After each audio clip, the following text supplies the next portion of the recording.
রাতের ডিনারে কী তরকারি করবেন ভাবছেন? তাহলে ফুলকপির এই রেসিপিটা আপনি দেখে নিন।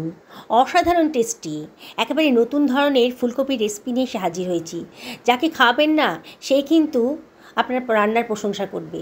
আমি গ্যারেন্টি দিয়ে বলছি, আপনি যদি রাতে 2টো রুটি খান, এই রেসিপিটা থাকলে আপনি 4টি রুটি খেয়ে ফেলবেন, এতটাই টেস্টি। আর এটা বানানো কিন্তু একেবারে সহজ, আর অল্প সময়ের মধ্যে অল্প খরচে কিন্তু রেসিপিটা বানানো হয়ে যাবে। আমি একটা মাঝারি সাইজের ফুলকপি এখানে নিয়ে নিয়েছি। ফুলকপির বোটার দিকের অংশটা আমি কেটে বাদ দিয়ে দেবো। এবার ফুলকপিটাকে আমি টুকরো টুকরো করে কেটে নিচ্ছি। খুব বেশি বড়ও করিনি আর খুব বেশি ছোটও হয়নি। দেখুন, পুরো ফুলকপিটাই কিন্তু আমি কেটে নিয়েছি। একটা গরম জল বসিয়ে দিয়েছি কড়াইতে, তার মধ্যে দিয়ে দিলাম লবণ। জলটা যেন বেশ ফুটতে শুরু করেছে, তখন আমি কেটে রাখা ফুলকপিগুলো এর ভেতর দিয়ে দিচ্ছি।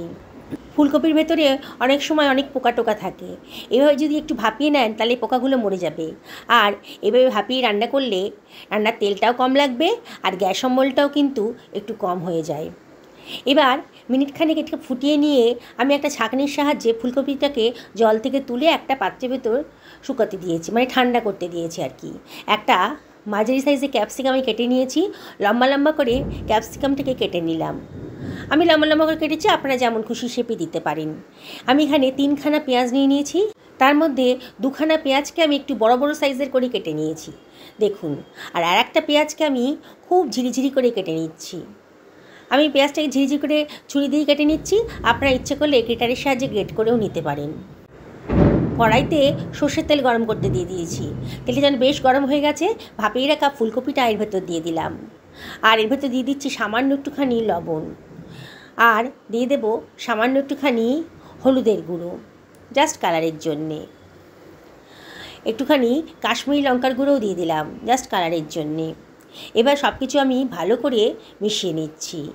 অনবরত কিন্তু নাড়তে হবে, নেড়ে নেড়ে ফুলকপিগুলোকে একটু ফ্রাই করে নেব। দেখুন বন্ধুরা, আস্তে আস্তে কিন্তু ফুলকপির গায়ের কালারটা একটু চেঞ্জ হয়ে যাচ্ছে। মিনিটখানেক ভালো করে এটাকে একটু নাড়াচাড়া করে নিলাম। তারপরে কেটে রাখা ক্যাপসিকামের টুকরোগুলো এর ভেতর দিয়ে দিচ্ছি, দিয়ে সব কিছু আবারও ভালো করে মিশিয়ে নিচ্ছি। গ্যাসের ফ্লেমটা মিডিয়াম টু হাইতে রেখেছি, আর অনবরত কিন্তু নাড়তে হবে। এবার আমি একটু ঢাকা দিয়ে মিনিট 5 রান্না করে নেব লো ফ্লেমে। 5 মিনিট বাদে দেখুন কফিটা আর ক্যাপসিকামগুলো কিন্তু একটু নরম হয়ে গেছে, দেখেই মনে হচ্ছে একটু নরম হয়ে গেছে। এবার আমি এর ভেতর দিয়ে দিচ্ছি বড় করে কেটে রাখা পেঁয়াজের টুকরোগুলো, দিয়ে আবারও সব কিছু খুব ভালো করে মিশিয়ে নিচ্ছি। অনবরত কিন্তু নাড়তে হবে, গ্যাসের ফ্লেমটা কিন্তু মিডিয়াম টু হাইতে রেখেছি। অনবরত নাড়বেন, নাহলে কিন্তু পুড়ে যাওয়ার সম্ভাবনা থাকবে, পুড়ে গেলে কিন্তু রেসিপিটা খেতে ভালো লাগবে না। এবার এর ভেতর দিয়ে দিচ্ছি কতগুলো চিড়ে রাখা লঙ্কা। লঙ্কাটা অবশ্যই নিজেদের পছন্দ মতো দেবেন। আর এর ভেতর দিয়ে দিচ্ছি 1 টেবিল চামচ মতো সোয়া সস। একেবারে নতুন ধরনের একটা রেসিপি তৈরি হতে চলেছে। 1 টেবিল চামচ মতো ভিনিগারও দিয়ে দিলাম, আমি এখানে হোয়াইট ভিনিগার দিয়েছি।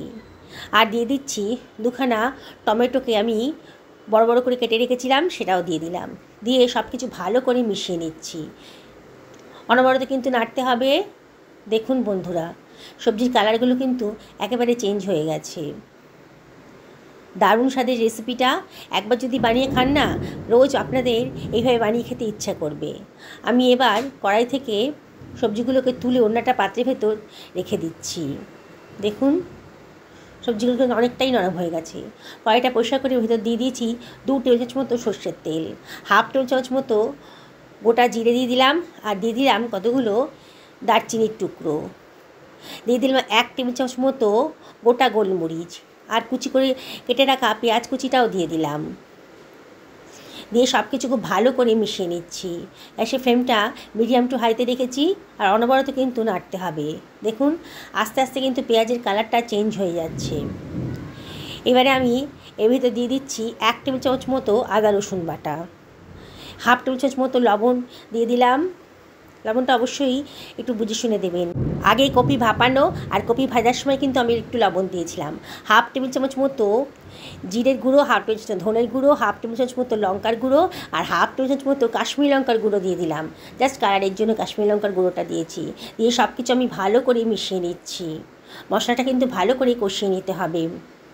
দেখুন মশলার কালারটা কিন্তু একেবারে চেঞ্জ হয়ে গেছে।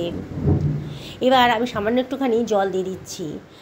জলটা মনে হলে দেবেন, যাতে পোড়া না লেগে যায়। দেখুন জলটা দিয়ে কিন্তু আমি আবারও মশলাটাকে ভালো করে কষিয়ে নিচ্ছি। মশলার গা থেকে তেল বেরোতে শুরু করেছে, মানে মশলাটা আমার ভালো মতন কষানো হয়ে গেছে। এই অবস্থায় আমি এর ভেতরে দিয়ে দিচ্ছি 1 টিস্পুন মতো চিনি। চিনিটা অপশনাল, তবে দিলে পরে কিন্তু রান্নার টেস্টটা খুব সুন্দর আসবে। ভালো না লাগলে অ্যাভয়েড করবেন। মশলাটা খুব ভালো করে কষানো হয়ে গেছে। এবার ভেজে রাখা ফুলকপি আর ক্যাপসিকামটা আমি এর ভেতর দিয়ে দিচ্ছি। দিয়ে সব কিছু খুব ভালো করে মিশিয়ে নেব। বন্ধুরা, রেসিপিটা ভালো লাগলে লাইক, শেয়ার, কমেন্ট করতে কিন্তু ভুলবেন না। আর নতুন বন্ধুদেরকে রিকোয়েস্ট করবো আমার চ্যানেলটা সাবস্ক্রাইব করার জন্যে পাশে থাকা বেল আইকনটা অবশ্যই ক্লিক করে দেবেন।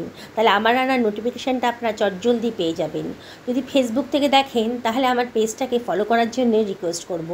আমি কিন্তু সব কিছু খুব ভালো করে কষিয়ে নিচ্ছি। মিনিট 1.5 থেকে 2 মিনিট আমি ভালো করে কষিয়ে নিয়েছি। তারপরে 2 টেবিল চামচ মতো জল আমি এর ভেতর দিয়ে দিলাম। দিয়ে আবারও সব কিছু ভালো করে মিশিয়ে নিচ্ছি। এই রেসিপিটা একটু মাখো মাখো হবে, তাই খুব বেশি জল দেব না, যা সেদ্ধ করার মতনই জলটা দিলাম। ঢাকা দিয়ে আরও 7 থেকে 8 মিনিট লো ফ্লেমে রান্না করে নেব। 8 মিনিট বাদে দেখুন, দেখেই মনে হচ্ছে আমার রান্নাটা কিন্তু শেষের পথে। দেখুন কি সুন্দর কালারটা এসছে। এরকম একটা রেসিপি থাকলে রাতে আর কোনো চিন্তা নেই। তা আমি একটু চেক করে দেখে নিচ্ছি সব সেদ্ধ হয়েছে কিনা। ক্যাপসিকামটা নরম সেদ্ধ হয়ে গেছে। একটা ফুলকপিও আমি একটু টেস্ট করে দেখছি ভালো মতো সেদ্ধ হয়েছে কিনা। দেখুন ফুলকপিটাও কিন্তু সেদ্ধ হয়ে গেছে, কিন্তু গলে যায়নি। এরকমই রাখবেন। দেখুন আমি আবারও সব কিছু খুব ভালো করে মিশিয়ে দিচ্ছি। এবারে আমি এর ভেতর দিয়ে দিচ্ছি একটুখানি ধনেপাতা কুচি। দেখতে ভালো লাগবে, টেস্টটাও খুব সুন্দর আসবে। একটুখানি কসুরি মেথিও দিয়ে দিলাম ওপর থেকে ছড়িয়ে। দিয়ে আবারও সব কিছু খুব ভালো করে মিশিয়ে নিচ্ছি। বন্ধুরা দেখছেন তো, একেবারে নতুন ধরনের রেসিপি। যাকে খাওয়াবেন না সে কিন্তু দারুণ খুশি হবে। আপনি নিজেই অবাক হয়ে যাবেন যে এত সুন্দর রেসিপিটা আপনি নিজে বানিয়েছেন। আবারও ঢাকা দিয়ে মিনিট খানেক রান্না করে নিলাম। মিনিট খানেক বাদে একেবারে রেডি হয়ে গেছে। গরম গরম এই রেসিপিটা থাকলে রুটি বলুন, পরোটা বলুন, লুচি বলুন, দারুণ জমে যাবে। ভাতের সাথেও কিন্তু মন্দ লাগবে না।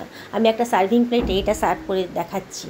দেখুন কালারটা কত সুন্দর দেখতে লাগছে, দেখেই কিন্তু খেতে ইচ্ছে করবে। দেখলেন তো বন্ধুরা, রেসিপিটা বানানো কতটাই সোজা।